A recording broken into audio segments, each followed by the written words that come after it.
The darkness between stars had been home to Captain Jake Morrison for 50 long years. His ship, the UHS Retribution, drifted silent and cold through the empty void, hidden from a galaxy that had cast humanity into exile. The massive Dreadnought was a ghost ship now, painted black as space itself, its engines running cold to avoid detection. Jake stood on the bridge, watching the stars through the main viewer. His weathered face showed every one of the 73 years. Gray hair fell across his forehead, and deep lines marked his eyes from decades of squinting at star charts and tactical displays. He had been young when the Galactic Council declared humanity too dangerous for civilized space. Now he was old, tired, and angry. Captain called Commander Lisa Grant from her station. She was his second-in-command, a sharp woman in her 50s who had kept the ship running through the worst of times. Her fingers danced across the stealth control panel, making sure their hiding system stayed active. Long-range sensors are picking up something. Looks like a council patrol. 3 ships heading toward the Ross system. Jake nodded slowly. The Ross system had a small human mining colony, maybe 200 people. They lived quietly, hoping the council would forget about them. But the council never forgot. They had been hunting down human settlements one by one for decades, claiming humans were still a threat even in exile. How far out? Jake asked. 6 hours at their current speed, Lisa replied. She looked up at him with worried eyes. They're running a standard patrol pattern, but they're heading right for the colony.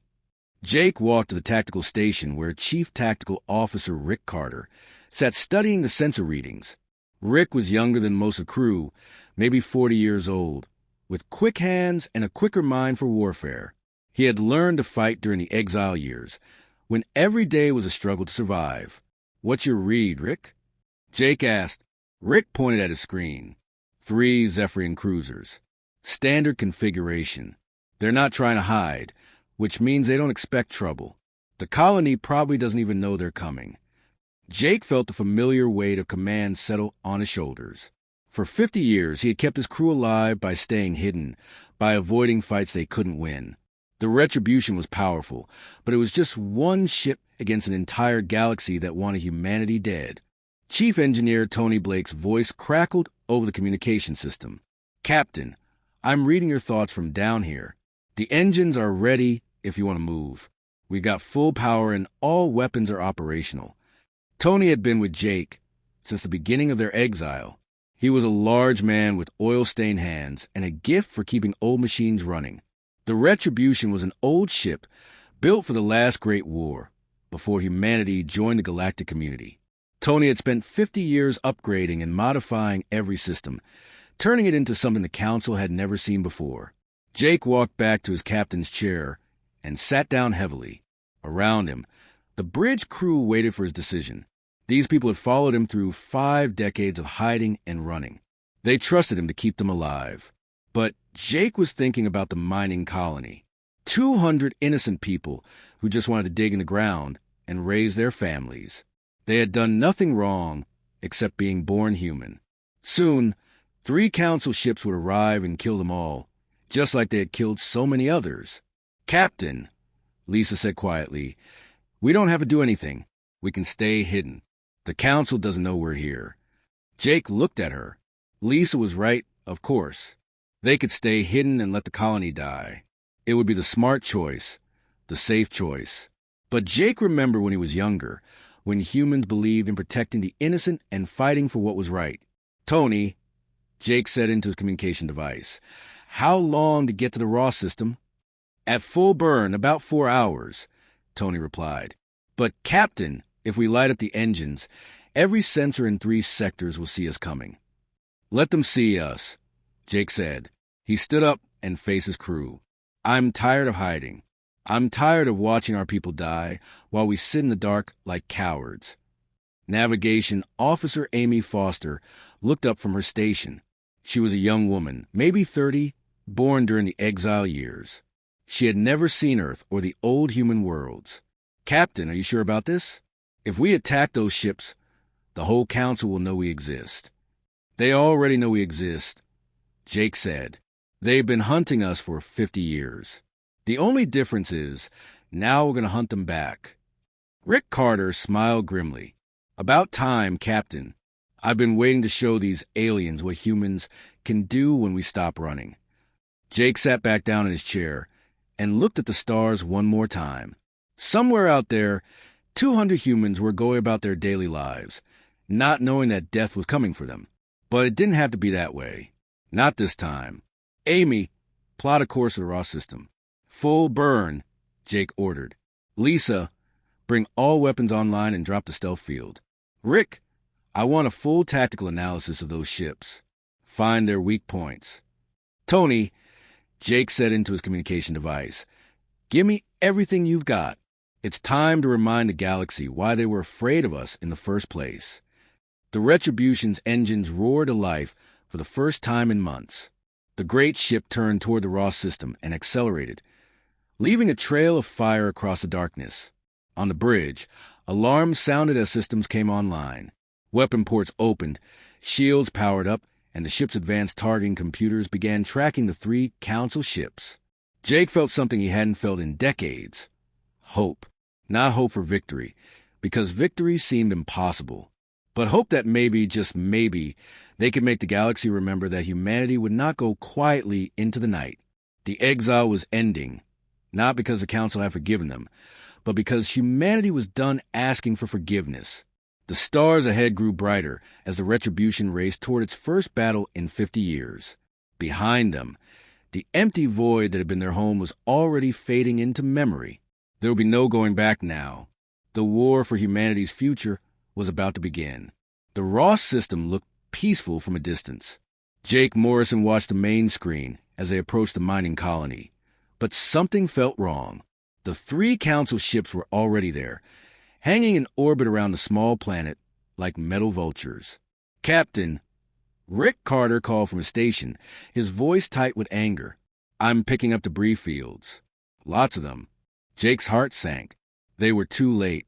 The peaceful mining colony was gone, scattered across space in 1,000 burning pieces.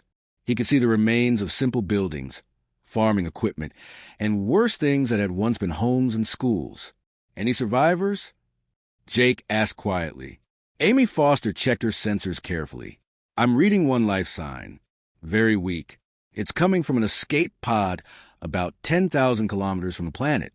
Get us to that pod, Jake ordered. Lisa, keep us hidden until we know what we're dealing with. The Retribution moved silently toward the small escape pod. Through the bridge windows, Jake could see the 3 Council ships celebrating their victory. They were Zephyrian vessels, sleek and proud, painted in the bright colors that showed they feared nothing in the galaxy. Tony Blake's voice came through the speakers. Captain, I'm looking at the wreckage down there. This wasn't a battle. This was a massacre. They didn't even try to fight back. Jake closed his eyes for a moment. 200 innocent people, dead because they were human. He had seen it before many times, but it never got easier. The Council called it protecting galactic peace. But Jake knew better. This was genocide, plain and simple. We've got the pod, Amy reported, bringing the survivor aboard now. Minutes later, the bridge doors opened and Medical Officer Nina Scott walked in with a young woman who looked barely alive. She was covered in burns and breathing with difficulty, but her eyes burned with anger and grief. This is Kate Phillips, Nina said. She's an engineer from the colony. She was working on the outer mining platform when the attack started. Kate looked around the bridge with wide eyes. She had probably never seen a ship like the Retribution before. Most humans in exile lived simple lives, using basic technology to stay hidden from the Council. You're human, Kate whispered, staring at Jake. I thought we were all alone out here. Not all of us, Jake said gently. What happened down there? Kate's face twisted with pain and rage. They came without warning. 3 ships, just like you said. They didn't even ask us to surrender. They just started shooting. Everyone is dead. My parents, my little brother, all my friends. She started crying, but forced herself to continue speaking. But that's not the worst part. Before they killed everyone, they made an announcement. They said this was just the beginning. The Council has voted to end the human problem once and for all. Rick looked up from his station. What does that mean? Kate wiped her eyes and looked directly at Jake. It means they're going to kill every human in the galaxy. Not just exile us anymore. Kill us all. They're sending fleets to every known human settlement. They call it the final solution. The bridge fell silent. Jake felt something cold settle in his stomach. For 50 years, they had hoped that maybe someday the Council would forgive humanity, would let them return to galactic society. But now there will be no forgiveness, no return, only extinction. How long do we have? Jake asked. The fleets launched a week ago, Kate said. They're hitting the biggest colonies first, then working their way down to the smaller ones. At their current speed, every human settlement will be dead within 6 months. Jake looked around at his crew. These people had followed him through 5 decades of exile, trusting him to keep them safe. Now he had to make the hardest decision of his life. Commander Lisa Grant spoke first. Captain, we can't save everyone. There are too many colonies, too spread out. Even if we ran to warn them all, we're just one ship. She's right, Rick added. But we can make them pay. Those 3 ships down there, they think they're safe. They think no human will ever challenge them. Tony Blake's voice crackled through the speakers. Captain, I've been listening to their communications. They're bragging about the massacre, laughing about how easy it was to kill helpless farmers and miners. Jake stood up slowly. Around him, he could feel the mood of his crew changing. The resignation and sadness were being replaced by something harder, something more dangerous. These people had lost everything to the Council's hatred. Now they were learning that the Council wouldn't be satisfied until every human was dead. Kate, Jake said, I want you to understand something. This ship and this crew have been hiding for 50 years. We could keep hiding, try to stay alive while the Council kills everyone else. Would that be the smart choice? Kate nodded, still crying. But smart choices don't always match up with right choices. Jake continued. Those people down there were your family, your friends. They didn't deserve to die just because they were born human. He walked to the main viewer and stared at the 3 Council ships. They were still in orbit, probably cataloging their kills and planning their next target. Rick, can we take those 3 ships? Rick studied his tactical display carefully. Yes, sir. They're not expecting trouble. We can hit them hard and fast. Probably destroy them before they know what's happening. Do it, Jake said simply. Amy looked up from her station. Captain, if we attack them, the whole galaxy will know we're here. Every Council fleet will come looking for us. Jake smiled grimly. Let them come. Kate, I want you to send a message to every human colony you can reach. Tell them what's coming. Tell them to run, hide, or fight, but don't just sit there waiting to die. What about us? Lisa asked. Jake turned back to face his crew. These good people who had trusted him for so long. We're done hiding. We're done running. If the Council wants to kill every human in the galaxy, they're going to have to work for it. He sat down in his captain's chair and looked at the 3 enemy ships on the screen. Rick, lock weapons on target. Amy, plot us an attack course. Lisa, drop the stealth field and charge all weapons. The retribution came to life around them. Lights brightened, engines hummed with power, and weapon systems armed themselves for the first time in decades. On the bridge, Kate Phillips watched in amazement as the old human warship prepared to remind the galaxy why humanity had once been feared. This is for the Ross colony, Jake said quietly, and for every innocent human that the Council has murdered. Fire when ready. The attack began without warning, just like the massacre of the Ross colony. But this time, humans were doing the attacking. The Retribution dropped out of stealth mode directly behind the 3 Zephyrian cruisers. For a moment, the enemy ships just hung there in space, their crews probably staring at their sensors in confusion. They had never seen a human warship before, especially not one that appeared out of nowhere like a ghost. Rick Carter's fingers moved across his weapons console with deadly precision. Target locked. All weapons ready. Fire, Jake Morrison said calmly. The space around the Retribution lit up with weapon fire. Plasma cannons and missile tubes unleashed 50 years of human anger in a concentrated barrage. The first Zephyrian ship exploded before its crew could even send a distress signal. The second ship managed to turn toward them before Rick's next salvo tore it apart from bow to stern. The third ship finally activated its shields and began to return fire, but it was too late. The Retribution's advanced targeting systems, upgraded by Tony Blake over 5 decades of hiding, locked onto the enemy ship's weak points with inhuman accuracy. The Zephyrian vessel lasted exactly 37 seconds before it joined its companions as floating debris. All targets destroyed, Rick reported, his voice filled with grim satisfaction. No survivors. Jake stared at the wreckage on the main screen. 3 proud Council warships, reduced to scrap metal in less than 2 minutes. It felt good, but it wasn't enough. Nothing would ever be enough to pay for the murdered colonies, the dead families, the 50 years of exile. Amy, take us out of the system, Jake ordered. Random course, full speed. As the Retribution accelerated away from the Ross system, Communications Officer Julia Adams looked up from her station. She was a quiet woman in her 40s, responsible for monitoring Council communications and keeping the ship in contact with scattered human settlements. Captain, I'm picking up automated distress signals from the enemy ships. The signals went out just before we destroyed them. How long before the Council responds? Jake asked. Julia checked her instruments. Hard to say. The nearest Council base is 4 days away at maximum speed, but the distress signal was pretty basic. It just said they were under attack, not who was attacking them. Jake nodded. They had bought themselves some time, but not much. Soon the Council would send investigation ships to the Ross system. They would find the wreckage in the dead colony, and they would know that someone had struck back. Tony Blake appeared on the bridge, his hands still dirty from working on the ship's engines. Captain, we performed better than I expected. All systems ran smoothly. No problems with the weapons or the stealth generator. But I need to talk to you about our situation.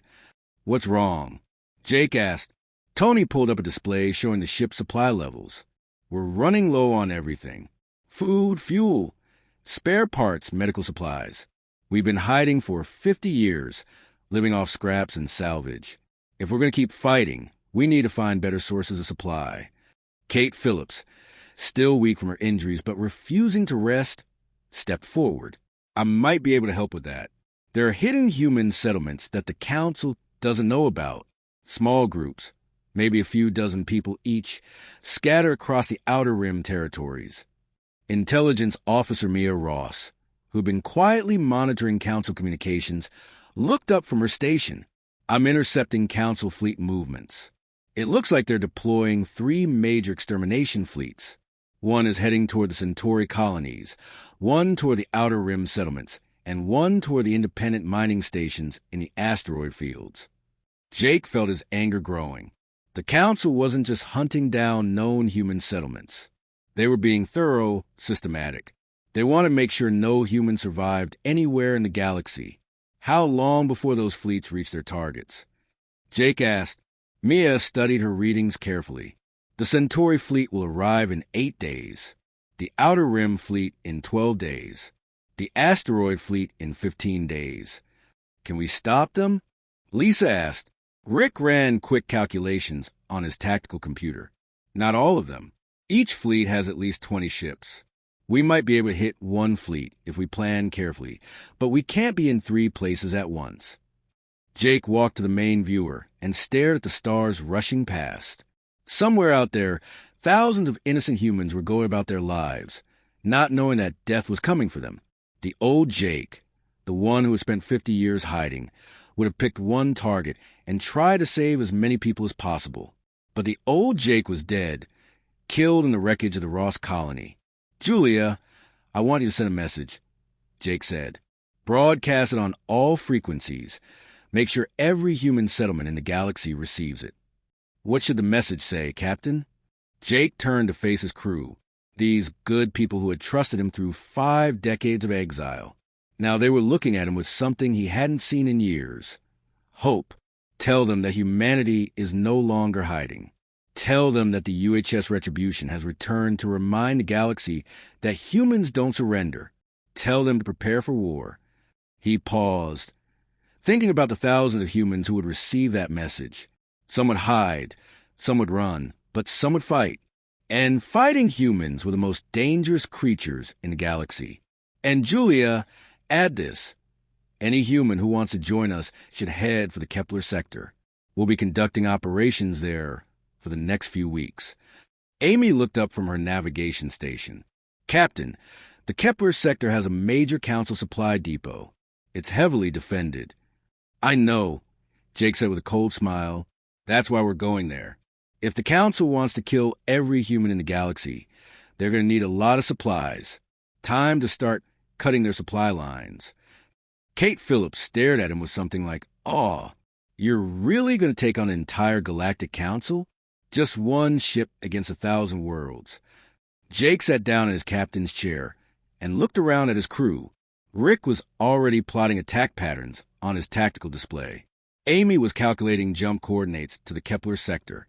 Lisa was running diagnostics on their stealth systems.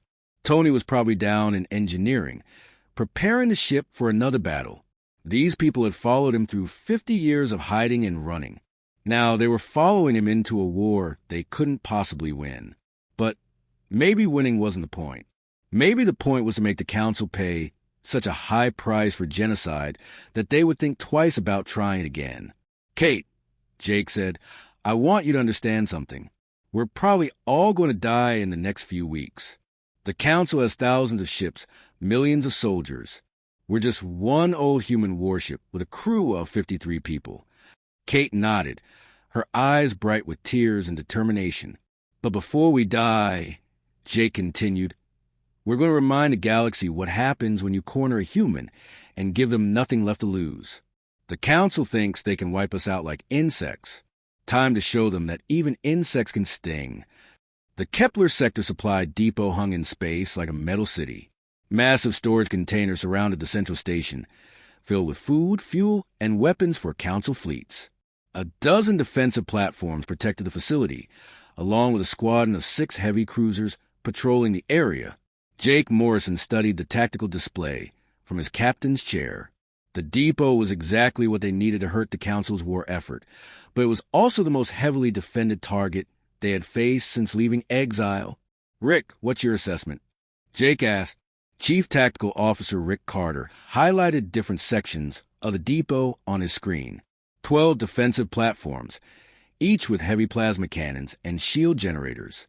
6 cruisers on patrol, rotating shifts every 4 hours. The central station has thick armor and its own shield system. Weaknesses. Rick smiled grimly. Several. The defensive platforms are automated, so they'll react slowly to unexpected tactics. The patrol ships follow predictable patterns, and the supply containers themselves are unarmored. If we can get close enough, we can turn their own cargo into weapons against them. Jake nodded. Over the past week, the Retribution had been gathering intelligence on council operations while staying hidden in the asteroid fields. They had also been picking up human refugees from destroyed colonies, including some with useful skills. The bridge doors opened and Kate Phillips walked in, followed by 3 other humans they had rescued from various attacks. Kate had recovered from her injuries and was now serving as a liaison with the other survivors aboard the ship. Captain, Kate said, I've been talking with the refugees. Some of them worked on council installations before the exile. They know about supply depot security systems. One of the new arrivals, a middle-aged man named Pete Davis, stepped forward nervously. He had been a maintenance worker on a council station before humans were banished from galactic society. Sir, I worked on a depot just like this one for 15 years, Pete said. The automated defenses have a weakness. If you can get inside their sensor network, you can make them think you're a friendly ship. How? Lisa Grant asked from her station. Each council ship transmits a special code every few minutes. The code changes daily, but if you can capture a patrol ship and copy its computer files, you can make any ship look friendly to the automated systems. Jake considered this information. It was risky, but it offered possibilities. Intelligence Officer Mia Ross looked up from her station. Captain, I'm monitoring council communications. Admiral Ben Hayes is mobilizing hunter-killer groups to search for us. He's the one in charge of the extermination fleets. What's his reputation? Jake asked. Ruthless and smart, Mia replied. He's been hunting down human settlements for the past 10 years. The other council races consider him an expert on dealing with human resistance. Jake felt his anger flare. Another council officer who made his career by murdering innocent humans. Well, Admiral Hayes was about to learn that hunting defenseless civilians was very different from fighting a human warship. Tony Blake's voice crackled through the communication system. Captain, I've been thinking about our supply situation. If we can capture some of those cargo containers, we'll have enough fuel and spare parts to keep fighting for months. And food for all the refugees, added Medical Officer Nina Scott, who had been working around the clock to treat injured survivors they had rescued. Jake made his decision. Rick, I want you to plan a 3-phase attack. First, we capture one of the patrol ships and steal its identification codes. Second, we use those codes to get close to the depot without triggering the automated defenses. Third, we hit the fuel containers and storage facilities, grab what we need, and get out before reinforcements arrive. What about the other patrol ships? Amy Foster asked from her navigation station. We'll have to deal with them as they come, Jake said. The key is speed and surprise. If we can complete the mission before they realize what's happening, we might actually pull this off. Over the next 6 hours, the crew of the Retribution prepared for their most ambitious attack yet. Rick planned attack vectors and targeting priorities. Amy calculated jump coordinates and escape routes. Lisa fine-tuned their stealth systems for maximum effectiveness. Down in the cargo holds, the rescued humans worked alongside the regular crew to prepare spacesuits and cutting tools for boarding operations.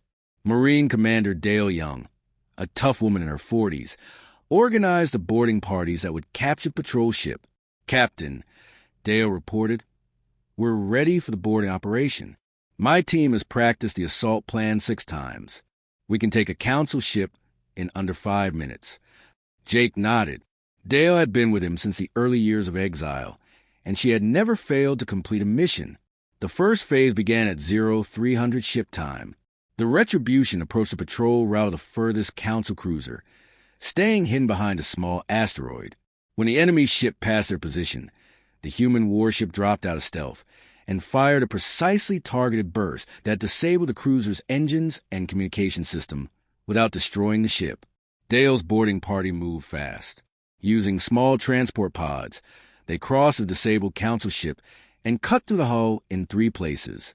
The Zephyrian crew, caught completely off guard, surrendered after a brief firefight that left no casualties on either side. Ship secured, Dale reported.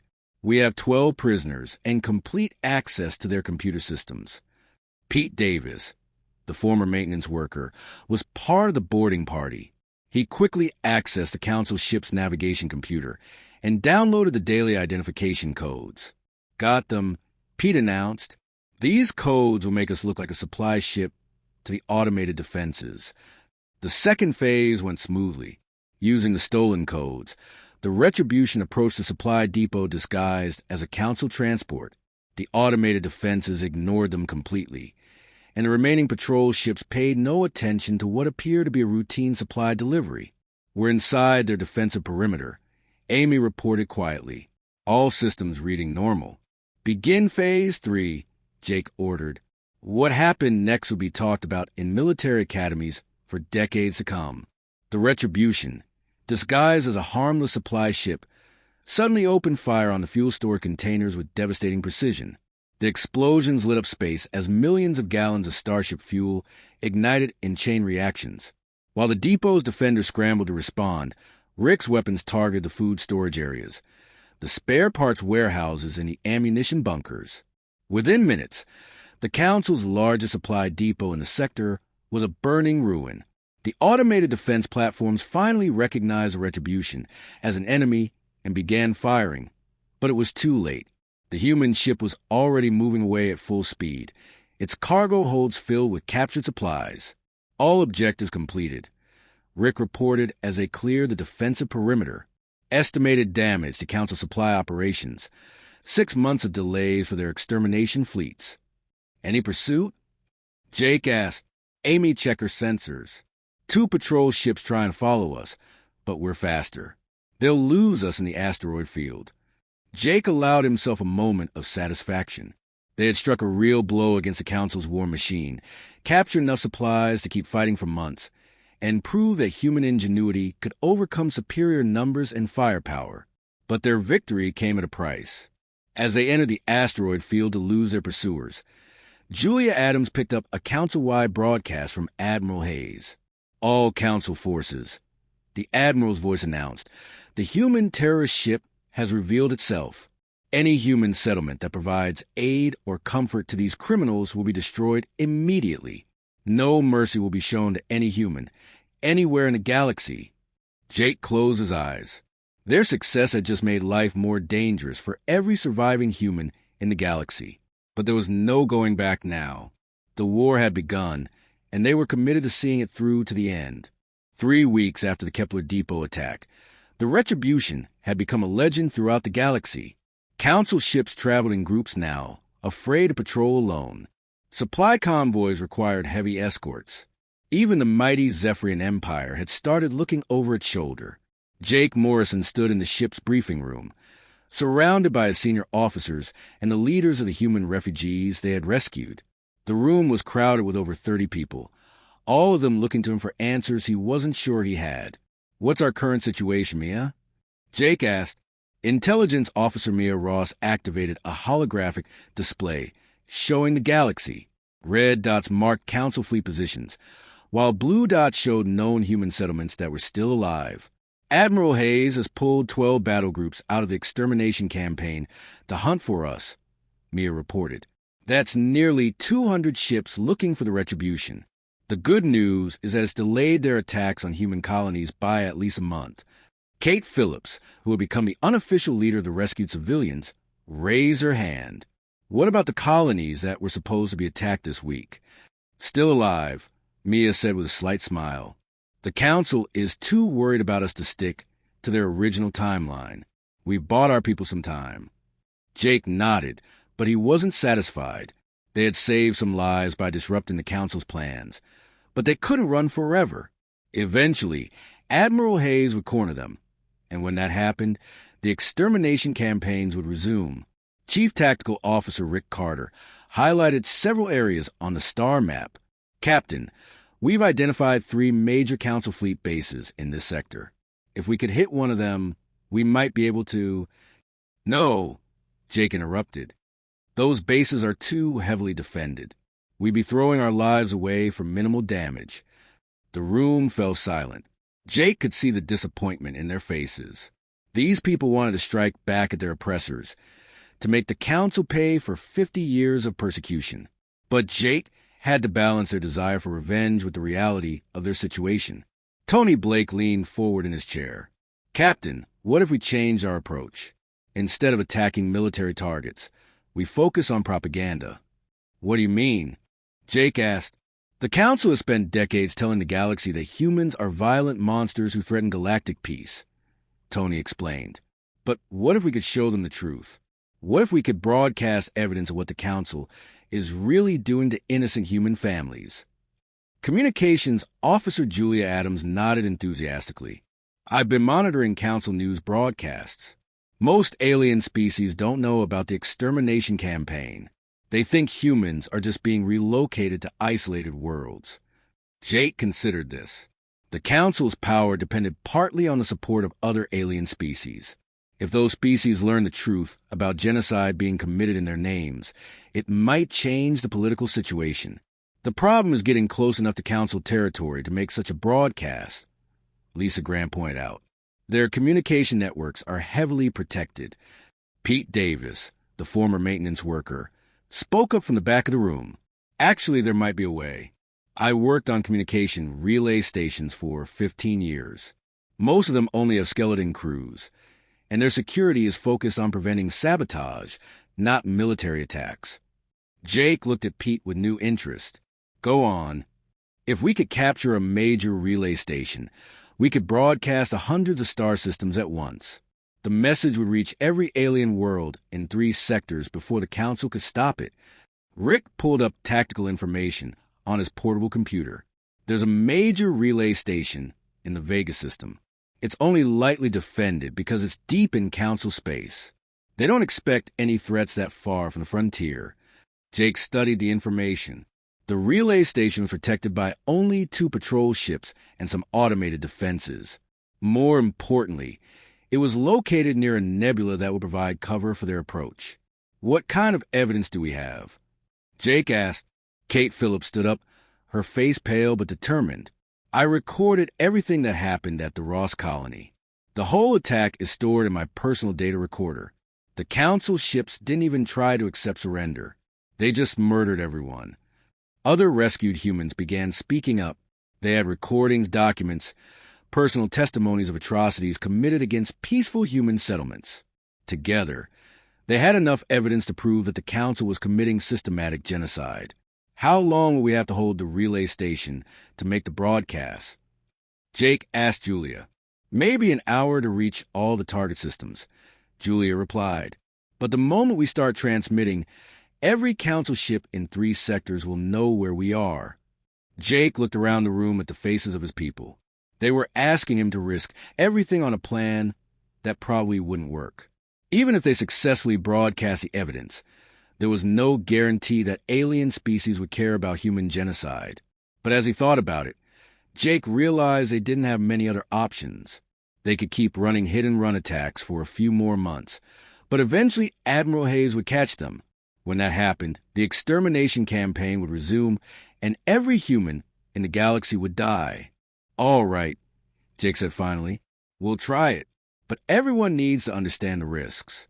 This is probably a one-way mission. Once we start that broadcast, the entire Council fleet will converge on our position. Marine Commander Dale Young smiled grimly. Captain, we've been on a one-way mission since we left the Ross system. At least this way, we might accomplish something meaningful before we die. Jake looked at Kate Phillips. She was young, barely 30 years old, but she had already seen her entire world destroyed by Council hatred. Now she was volunteering to risk her life, to save strangers she had never met. Kate, you don't have to do this. We can drop you off at one of the hidden settlements before we attempt the mission. Kate shook her head firmly. My family is dead because the galaxy chose to look the other way while the Council murdered innocent humans. Maybe it's time the galaxy saw what their silence has cost. Jake stood up and faced his senior officers. Rick, I want detailed tactical plans for capturing and holding that relay station. Amy, plot us a course through the nebula.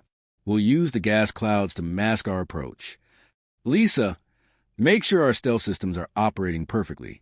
We'll only get one chance at this. Tony, I need the ship in perfect condition.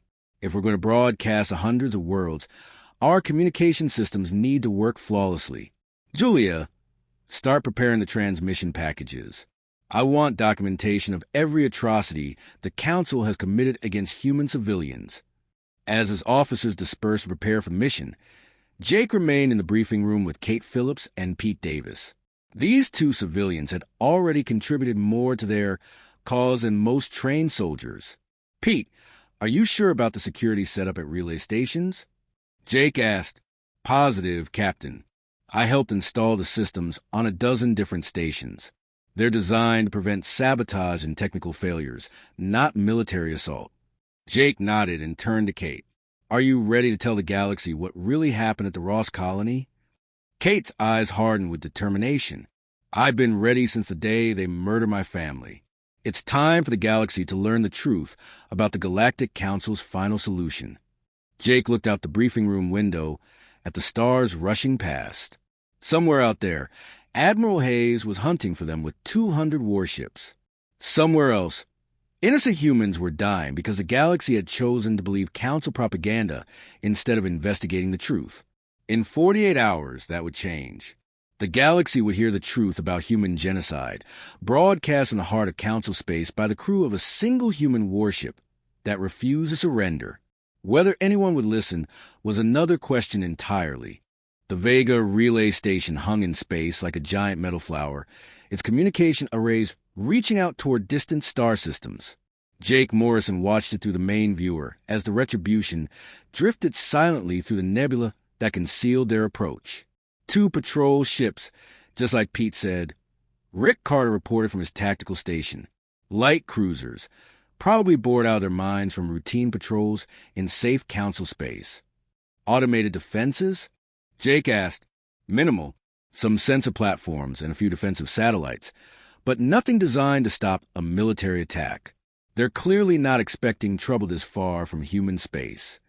Jake nodded. The Council's arrogance was working in their favor. After 50 years of hunting defenseless human civilians, they have forgotten that humans could fight back when properly armed. Communications Officer Julia Adams looked up from her station. Captain, I prepared the transmission packages.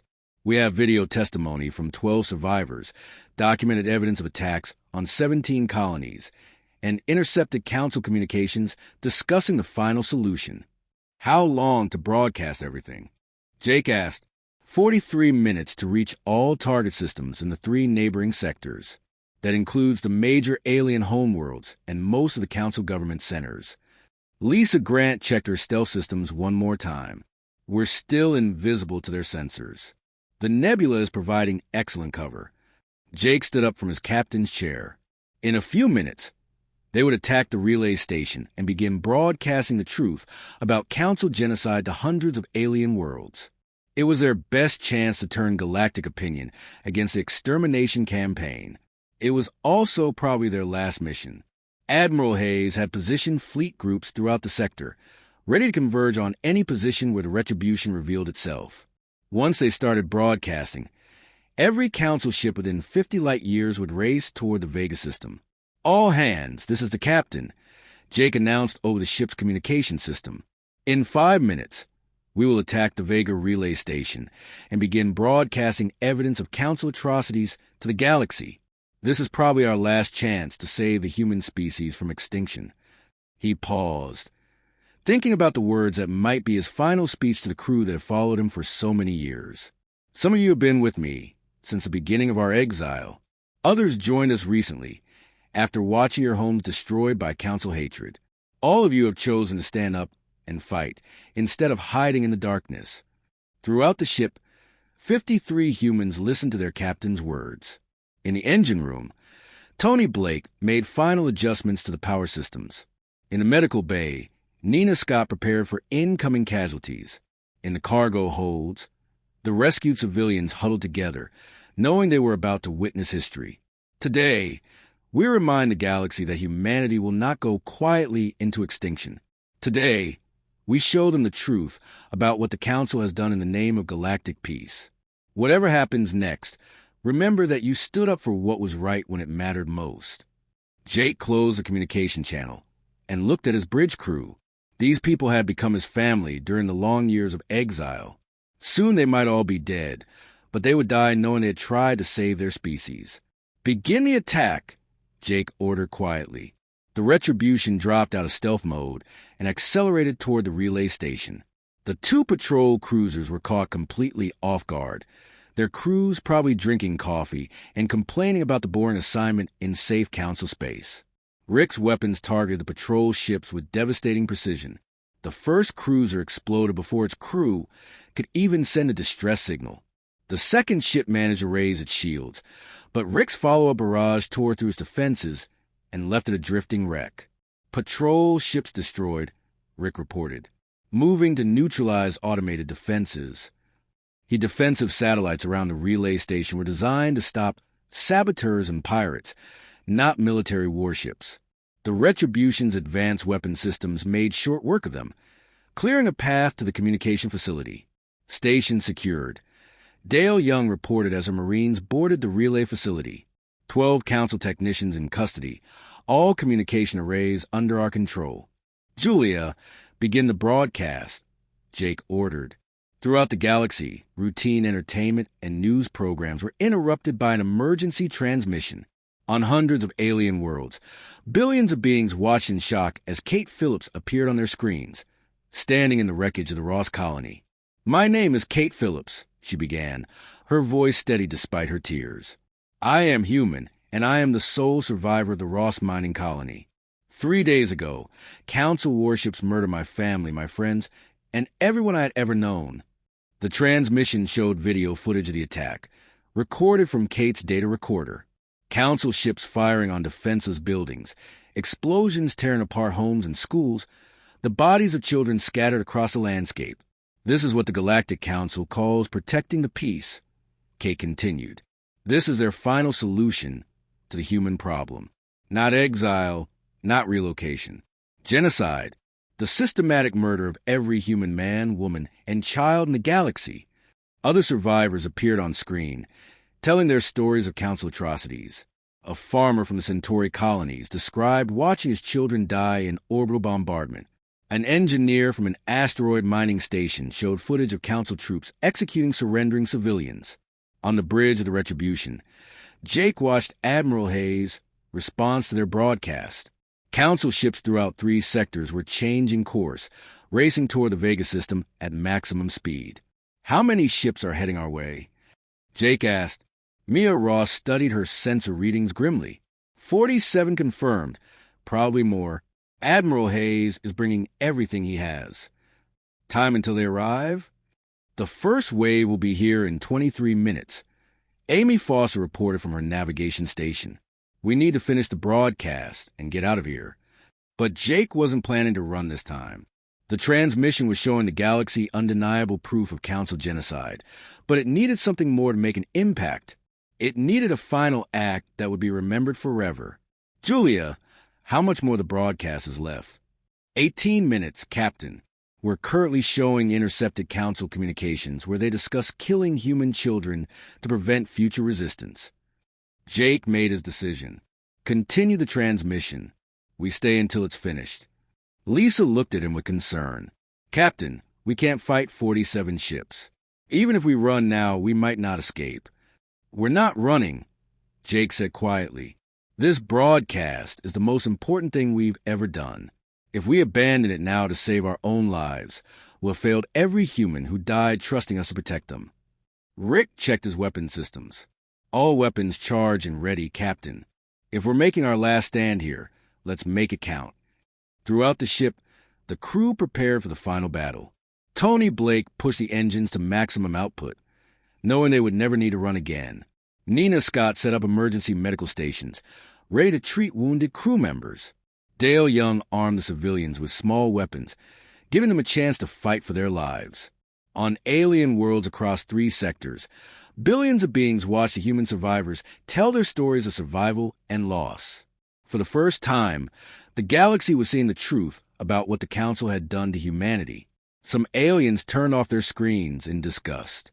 Others watched in growing horror as the evidence mounted. But many began to question what their governments had allowed to happen in their names. Incoming transmission from Admiral Hayes, Julia reported. Put him on screen, Jake ordered. Admiral Hayes appeared on the main viewer, his reptilian features twisted with rage.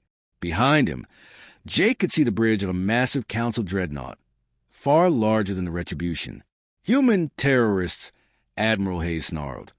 Your pathetic propaganda will not save your species. In 15 minutes, my fleet will arrive and destroy your ship. Your genocide will continue as planned.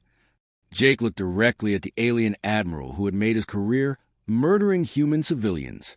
Admiral, the galaxy is watching you now. Every alien world in 3 sectors has heard the truth about your final solution. How many more innocent families will you murder for galactic peace? Admiral Hayes smiled coldly. As many as necessary. Humanity is a disease, and diseases must be eliminated completely. The transmission ended, but Jake knew that every alien world had heard Admiral Hayes admit to genocide on live broadcast. Whatever happened next, the galaxy knew the truth. The first Council ships arrived like predators smelling blood. Jake Morrison watched through the main viewer as Admiral Hayes' fleet dropped out of faster-than-light travel in perfect formation, their weapons already charging for the attack. 47 ships confirmed, Mia Ross reported. Everything from light cruisers to heavy battleships. They're spreading out to surround us. Broadcast status? Jake asked. Julia Adams checked her communication systems. 3 minutes left, Captain. The final segment is Kate's message to surviving humans throughout the galaxy. On screens across hundreds of alien worlds, Kate Phillips stood in the wreckage of her destroyed home, speaking directly to the camera with quiet determination. "If any humans are watching this," Kate said, "know that you are not alone. Know that some of us refused to hide while our families were murdered. Know that the crew of the Retribution chose to stand up and fight, even though they knew it would cost them their lives." Jake felt a strange calm settle over him as he watched the enemy fleet take position.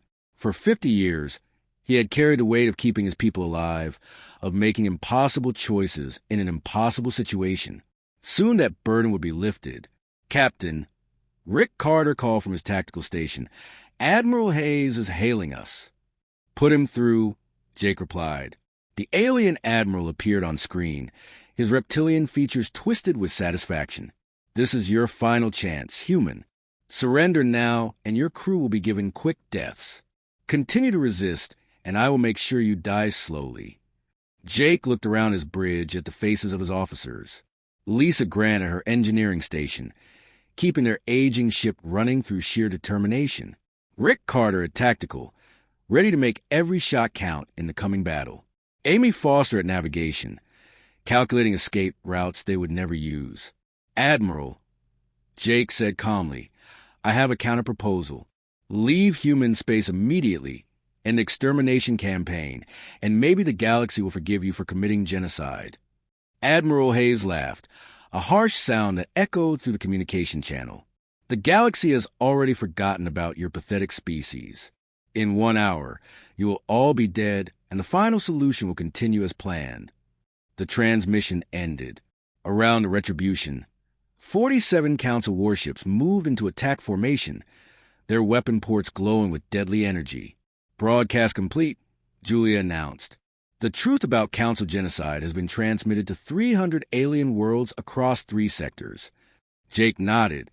Whatever happened next, they had accomplished their primary mission. The galaxy now knew the truth about what the Council had done to humanity. Whether anyone would act on that knowledge remained to be seen. "Tony, give me everything the ship has," Jake ordered. "Rick, target their command ship. If we're going down, Admiral Hayes comes with us." Chief Engineer Tony Blake's voice crackled through the communication system. "All power to weapons and shields, Captain. The old girl is ready for one last fight." The battle began when Admiral Hayes grew tired of waiting. His fleet opened fire simultaneously. 47 ships unleashing their weapons at the single human warship that had dared to challenge the might of the Galactic Council. The Retribution shields flared as plasma bolts and missile warheads struck their protective barrier. Lisa Grant worked frantically at her station, rerouting power to reinforce the weakening shields. "Shields down to 60%, she reported. "Hull breaches on decks 4 and 7. Rick Carter returned fire with deadly precision. The Retribution's advanced weapons, upgraded over 50 years of hiding, found weak points in Council ship designs that their builders had never imagined. 2 enemy cruisers exploded in rapid succession, their debris scattering across space. Direct hit on the command ship, Rick announced with grim satisfaction. "Their forward shields are down." But the Council fleet was too large and too powerful.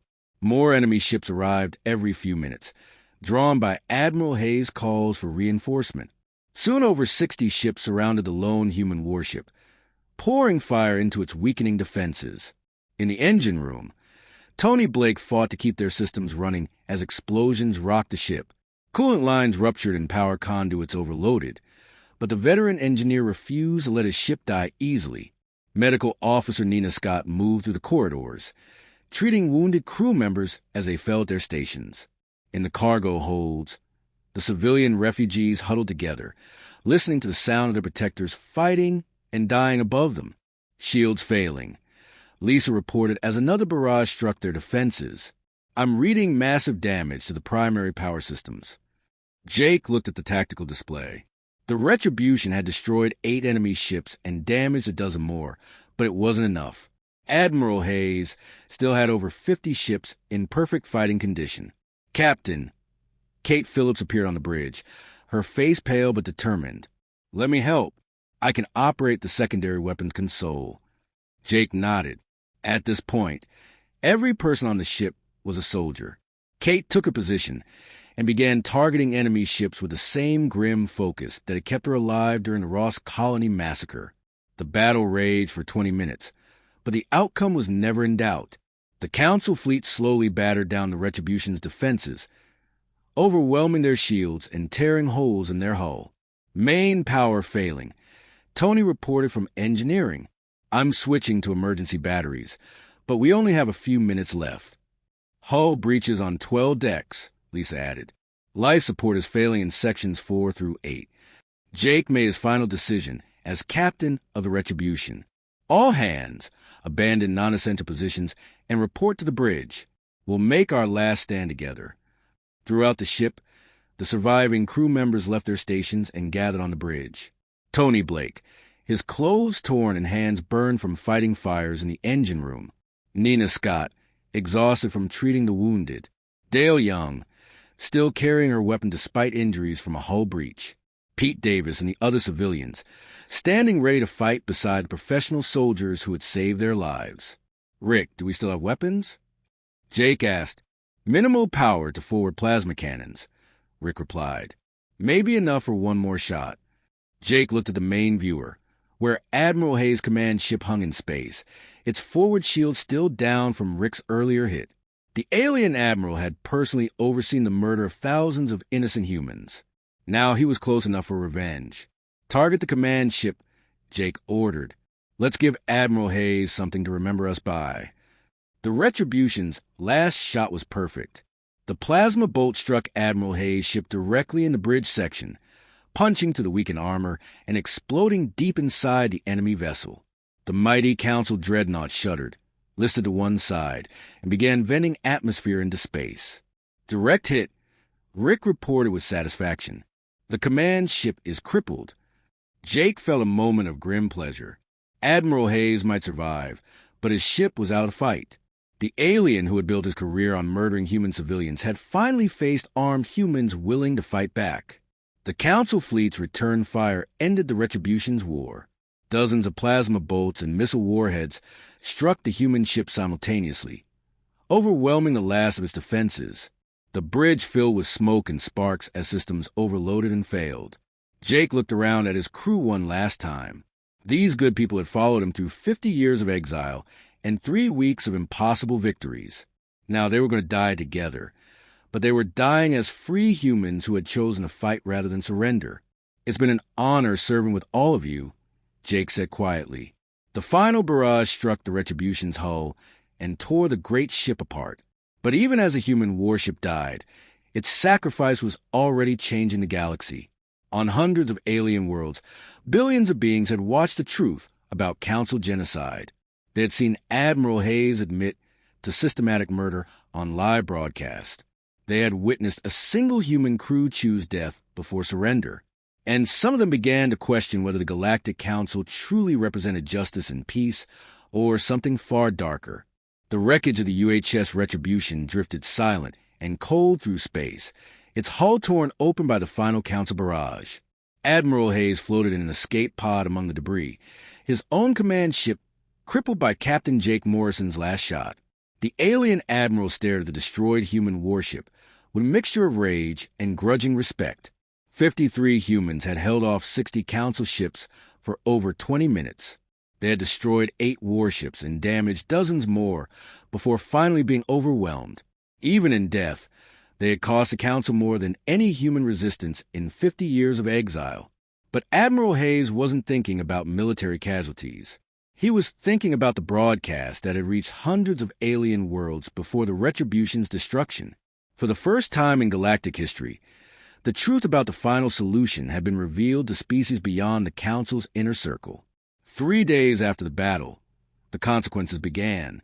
On Altair Prime, the peaceful Altarian Assembly voted to withdraw from all Council military operations pending an investigation into human genocide allegations.